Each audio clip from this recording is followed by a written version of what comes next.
This video will detail the assembly process for the genuine XS750F e-bike. To begin, find a clear and spacious work area.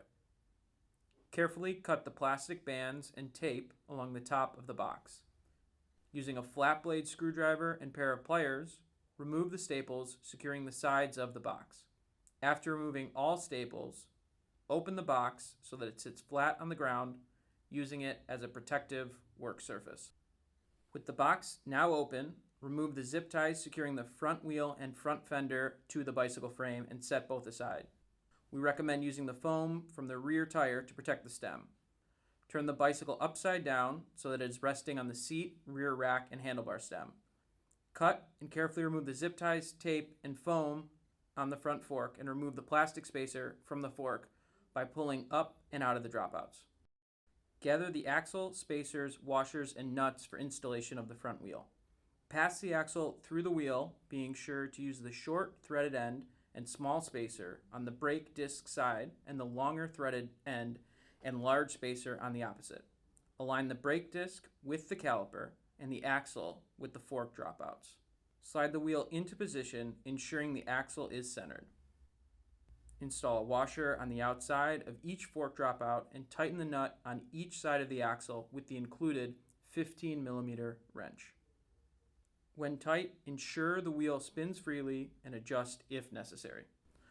Deploy the kickstand and turn the bicycle right side up to complete the rest of the assembly process.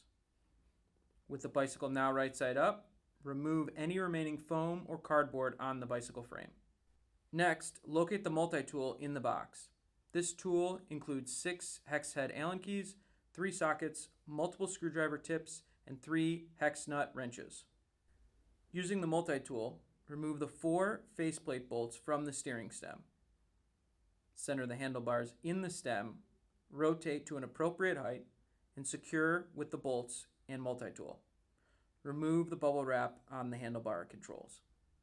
Using the 8mm socket and 4mm Allen wrench in the multi-tool, loosen the front fender fork brackets, being careful to retain the bolt, washers, and nut for each bracket. Next, remove the bolt and washer installed in the fork brace. Locate the front fender, rest the fender in place on top of the tire. Align the fender struts with the mounting brackets and loosely attach the bolts, washers, and nuts, leaving room for adjustment.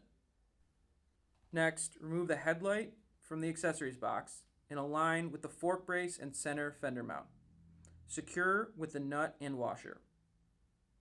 Center the fender appropriately and tighten all fender hardware securely. Next, carefully connect the headlight harness to the bicycle wiring. Take special care to align the arrows on the outside of the rubber before connecting securely. From the accessories box, locate the pedals and remove the shrink wrapping. Match the pedal indicator with the respective crank side and turn the threaded end in the direction indicated on the crank arm. Tighten the pedal securely with the multi-tool from the back side of the crank arm. Repeat the process for the opposite pedal. Locate the rubber front axle caps and fit them in place by pressing them over the front axle nuts. Ensure the rubber cap at the rear axle protecting the motor wiring is securely fitted in place.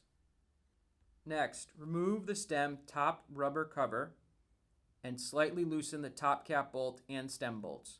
Align the front wheel and handlebars so they are both straight before tightening the top cap bolt and then the 2 stem bolts. Reinstall the top cap rubber cover. Ensure the handlebars turn without binding. Carefully remove the keys from the handlebars. The keys are used to remove the battery from the bicycle. You can remove the battery by turning the key in the lock and then turning the lever on the bottom face of the battery to release it from the frame. Once the battery is removed, locate the charger body and the 110-volt cord. Plug the 110-volt cord into the charger body. Note that when the battery charger is plugged into an outlet, the light on the charger is green.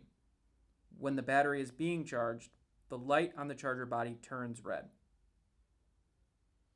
Pressing the rubber button on the battery will illuminate LEDs to indicate the battery's state of charge.